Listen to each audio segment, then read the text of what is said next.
അല്ലേ? PhD. എന്താണ് intimate wedding എന്ന് പറയുന്ന പരിപാടി? അതെനിക്ക് മനസ്സിലായില്ല ശരിക്കും. ഇന്റിമേറ്റ് വെഡിങ് എന്നുള്ളത് ഉദ്ദേശിച്ച് ഇത്രേ ഉള്ളൂ. സാറ് പറഞ്ഞതുപോലെ ഭാര്യയാകാനുള്ള ആളെ കണ്ടുപിടിക്കണം, അവൻ തന്നെ നടത്തണം. അതുപോലെ തന്നെയായിരുന്നു കേസ്. അല്ല, അവര് തന്നെ അതിന്റെ ചെലവെടുത്ത്. എങ്ങനെയാ കണ്ടുപിടിച്ചേ? ഞങ്ങള് ഒരു ക്ലാസ്സിൽ പഠിച്ചതാ. എവിടെയായിരുന്നു അത് ആ കലാപരിപാടി? SB college. അപ്പൊ ഞാൻ എന്റെ കല്യാണം നടത്തിയതാ 31 വർഷം മുന്നേ. അപ്പൊ അതുകൊണ്ട് എന്റെ മകനും അവൻ തന്നെ നടത്തണം അതിന്റെ ചെലവ്. ഓഡിറ്റോറിയത്തിന്റെ പകുതി പൈസ കൊടുക്കും. തീരുമാനിച്ചു. സംസ്ഥാന സർക്കാരിന്റെ ബഡ്ജറ്റ് പോലാണല്ലോ, കേന്ദ്ര സർക്കാർ പകുതി തരണം, ഞങ്ങൾ പൈസ ഇല്ലാത്തോണ്ടാണ്.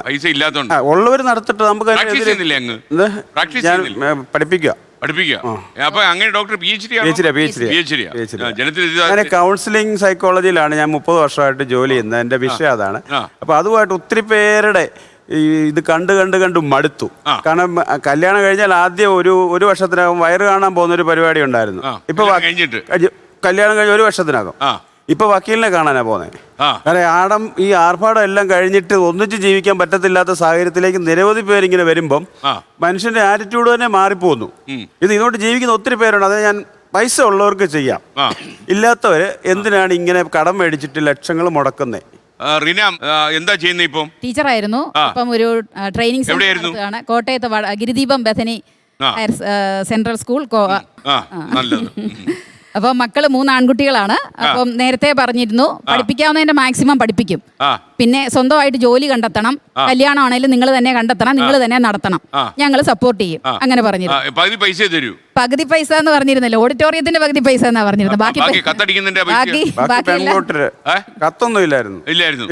ബാക്കി വാട്സ്ആപ്പ് ഗ്രൂപ്പ് വഴി അറിയിച്ചു. വളരെ കുറച്ച് പേരെ ഉള്ളായിരുന്നു താലികെട്ടിന്.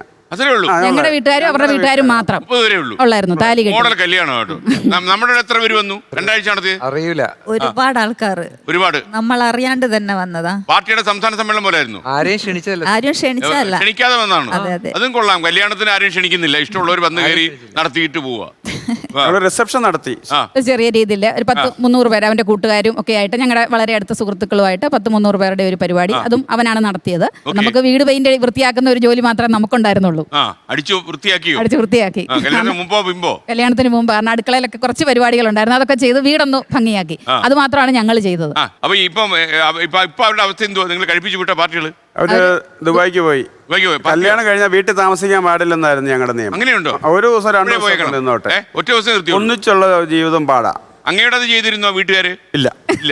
അവർ കുറച്ചുകൂടെ കാലം മാറി സാറേ, കാലം മാറി. ഞങ്ങളൊക്കെ പഴം ചെന്ന, ഇപ്പൊ ന്യൂ ചെന്ന. അങ്ങ് വളരെ മോസ്റ്റ് മോഡേൺ എന്റെ അഭിപ്രായം. ലോകത്തെവിടെയായാലും ഏത് സമയത്തും 24 വാർത്തകളും ഓഗ്മെന്റഡ് റിയാലിറ്റി പാക്കേജുകളും എക്സ്പ്ലെയിനറുകളും വിശദമായി കാണാൻ ഞങ്ങളുടെ യൂട്യൂബ് ചാനൽ നിങ്ങൾക്ക് സബ്സ്ക്രൈബ് ചെയ്യാം.